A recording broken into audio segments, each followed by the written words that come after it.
Welcome to footballgameplan.com, where football makes sense. I'm Emery Hunt, the czar of the playbook, joined here by our senior draft analyst, Chris James. And Chris, now that the 2014 NFL draft is complete, let's take a look back and hand out some draft grades. And we're going to look at the Tampa Bay Buccaneers, who owned the 7th pick in the NFL draft, and see how well the Bucs did this past weekend. The Bucs had only 6 selections in this year's draft, but new head coach Lovie Smith and company definitely made them count. 2 solid offensive line selections in Kevin Pamphile out of Purdue and Kadeem Edwards out of Tennessee State. Edwards was impressive all week long down in Mobile at the Senior Bowl.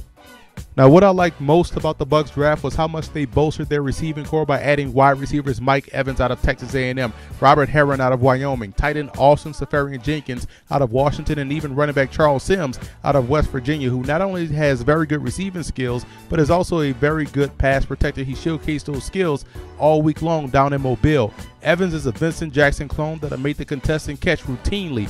Herron is a guy that has tremendous burst off the line, and it's how he's able to create separation before and after the catch. And Austin Seferian-Jenkins was my #1 tight end prospect in this draft class because of his ability to play both ends of offense very well. This was an excellent haul for Tampa Bay.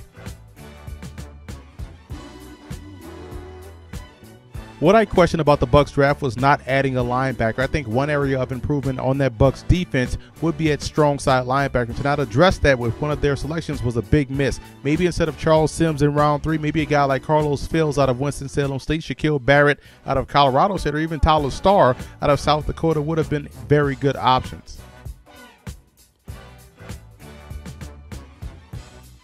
I'm a huge fan of Keith Lewis out of UVA Lynchburg because of his versatility. He can play both corner or safety, in the slot or on the boundary, even single high, and that just gives new defensive coordinator Leslie Frazier plenty of flexible options on the back end. And Chaz Sutton out of South Carolina has very good closing speed to the quarterback and will provide quality depth on the edge.